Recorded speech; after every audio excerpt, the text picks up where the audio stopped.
ಸಾವಿನ ನಂತರವೂ ಬದುಕಬಹುದು, ಸಮಾಜಕ್ಕೆ ಉಪಕಾರವಾಗುವ ಮೂಲಕ ಎಂಬ ಸಂದೇಶವನ್ನ ಬೆಳ್ತಂಗಡಿ ತಾಲೂಕಿನ ಆರ್ವ ನಿವಾಸಿಗಳಾದ 70 ವರ್ಷದ ದಿವಂಗತ ಕಾರ್ಮಿನ್ ಪೆರೇರಾ ಅವರ ಕುಟುಂಬ ತಮ್ಮ ಆದರ್ಶ ನಿರ್ಧಾರದ ಮೂಲಕ ಸಾಕಾರಗೊಳಿಸಿದೆ.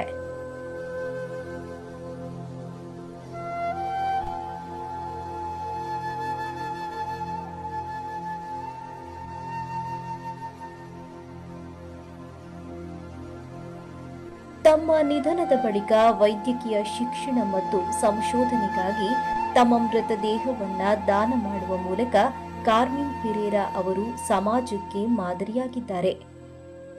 ಇತ್ತೀಚೆಗೆ ನಿಧನರಾದ ಕಾರ್ಮಿನ್ ಪೆರೇರಾ ಅವರ ಮೃತದೇಹವನ್ನು ಅವರ ಕುಟುಂಬದವರು ದೇರಳಕಟ್ಟೆಯ ಕೆಎಸ್ ಹೆಗ್ಡೆ ಮೆಡಿಕಲ್ ಕಾಲೇಜಿಗೆ ದಾನವಾಗಿ ಹಸ್ತಾಂತರಿಸಿದರು.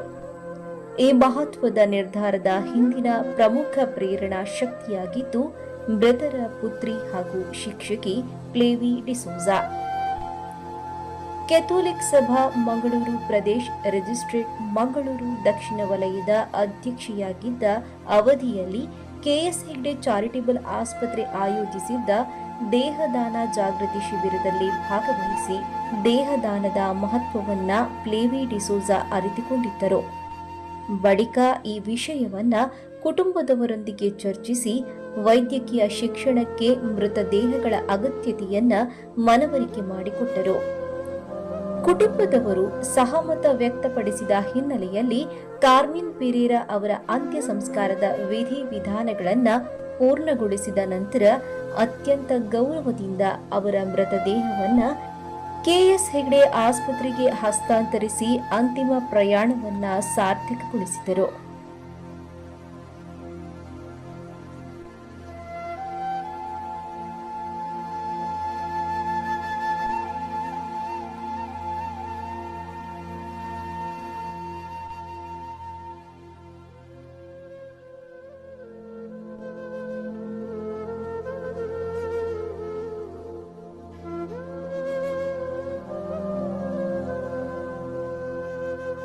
ಒಬ್ಬ ವ್ಯಕ್ತಿಯ ಮರಣದ ನಂತರ ಅವರ ದೇಹವು ವೈದ್ಯಕೀಯ ವಿದ್ಯಾರ್ಥಿಗಳಿಗೆ ಅಧ್ಯಯನ ಮತ್ತು ಸಂಶೋಧನೆಗೆ ನೆರವಾಗುವುದು ಅತ್ಯುನ್ನತ ದಾನಗಳಲ್ಲಿ ಒಂದಾಗಿದೆ. ಈ ನಿಸ್ವಾರ್ಥ ಕಾರ್ಯದ ಮೂಲಕ ವೈದ್ಯಕೀಯ ಕ್ಷೇತ್ರಕ್ಕೆ ಅಮೂಲ್ಯ ಕೊಡುಗೆ ನೀಡಿದ ಕಾರ್ಮಿನ್ ಪೆರೇರಾ ಅವರ ಕುಟುಂಬದ ನಿರ್ಧಾರವನ್ನು ಸ್ಥಳೀಯರು ಹಾಗೂ ಸಾರ್ವಜನಿಕರು ಹೃತ್ಪೂರ್ವಕವಾಗಿ ಶ್ಲಾಘಿಸಿದ್ದಾರೆ. ಫ್ಲೇವಿ ಡಿಸೋಜಾ ಮತ್ತು ಪತಿ ಫೆಲಿಕ್ಸ್ ಡಿಸೋಜಾ, ಮಗ ನವೀನ್ ವಿಲ್ಮಾ ಡಿಸೋಜಾ ಅವರ ಕುಟುಂಬದ ಈ ಆದರ್ಶಪ್ರಾಯ ಕಾರ್ಯವು ಸಮಾಜದಲ್ಲಿ ದೇಹದಾನದ ಕುರಿತು ಹೆಚ್ಚಿನ ಜಾಗೃತಿ ಮೂಡಿಸುವುದರ ಜೊತೆಗೆ ಇತರರಿಗೂ ಇಂತಹ ಮಾನವೀಯ ನಿರ್ಧಾರಗಳನ್ನು ಕೈಗೊಳ್ಳಲು ಪ್ರೇರಣೆಯಾಗಲಿದೆ.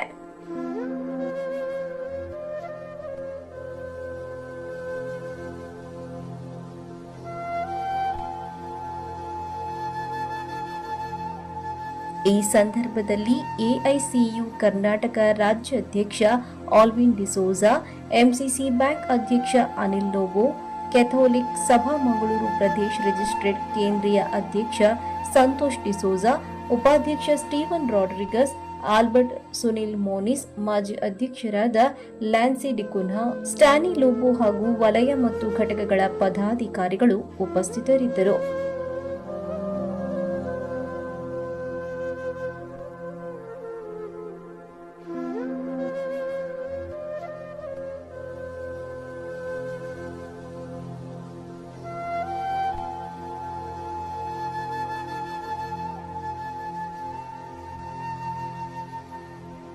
ಇದು ಅಮ್ಮಂದು ದೇಹ ದಾನ ಮಾಡಲಿಕ್ಕೆ ಅವರೇನು ಒಪ್ಪಿಗೆ ಅಥವಾ ಅವರು ಹೆಚ್ಚು ಕಲೀಲಿಲ್ಲ.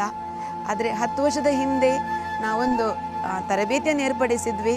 ಆಗಲೇ ನಾನು 2014-15ರಲ್ಲಿ ನಮ್ಮ ಮಂಗಳೂರು ದಕ್ಷಿಣ ವಲಯದ ಕಥೋಲಿಕ್ ಸಭೆಯ ವತಿಯಿಂದ ನಾವು ಕೆಎಸ್ ಹೆಗ್ಡೆಯ ಮೂಲಕವೇ ನಾವು ಜಾಗೃತಿ ಶಿಬಿರವನ್ನು ಹಮ್ಮಿಕೊಂಡಿದ್ವಿ. ಆಗಲೇ ಹಲವಾರು ಮಂದಿ ದೇಹ ಹಾಗೂ ಅಂಗಾಂಗಗಳನ್ನು ದಾನ ಮಾಡಲು ನಿರ್ಧರಿಸಿದರು. ಅದರಲ್ಲಿ ನಾನೂ ಒಬ್ಬಳಾಗಿದ್ದೆ. ನಾನು ಆ ದಿನವನ್ನು ಕಾಯ್ತಿದ್ದೆ. ಆದರೆ ಇದೊಂದು ನಮಗೊಂದು ಉತ್ತಮವಾದ ಅವಕಾಶ. ಕೊನೆಗಳಿಗೆಲ್ಲ ನಮಗೆ ನೆನಪಾಯಿತು.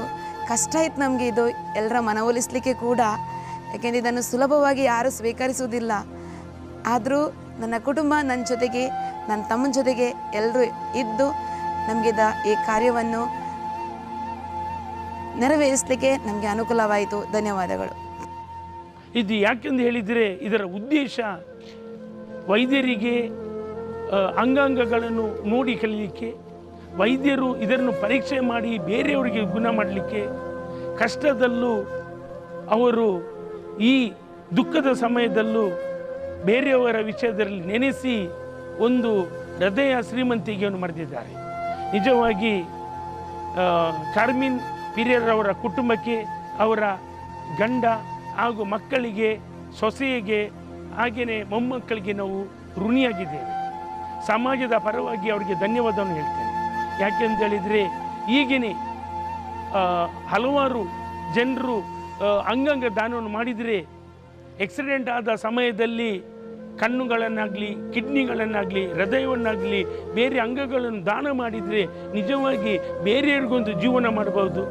ಅವರ ಮುಖಾಂತರ ನಮ್ಮ ತೀರಿಕೊಂಡ ವ್ಯಕ್ತಿಯನ್ನು ನಾವು ಕಾಣಬಹುದು. ಇವರೊಂದು ನಮ್ಮ ಇಡೀ ನಮ್ಮ ದಕ್ಷಿಣ ವಲಯಕ್ಕೆಲ್ಲ, ಇಡೀ ನಮ್ಮ ಕರ್ನಾಟಕಕ್ಕೆ ಮಾದರಿ. ಈ ಕುಟುಂಬ ಒಂದು ಮಾದರಿ ಕುಟುಂಬ. ಆದುದರಿಂದ ಇವರಿಗೆ ನಾನು ಮಗದೊಮ್ಮೆ ಕೃತಜ್ಞತೆಯನ್ನು ಹೇಳ್ತೇನೆ. ಬೇರೆಯವರು ಸಹ ಇಂಥದೇ ಒಂದು ಯೋಜನೆಯನ್ನು ಮಾಡಿದರೆ ಸಮಾಜ ಒಳ್ಳೆದಾಗ್ತದೆ. ಸಮಾಜ ಒಳ್ಳೆದಾದರೆ ಇಡೀ ನಮ್ಮ ದೇಶ ಉಳ್ತದೆ. ಧನ್ಯವಾದಗಳು.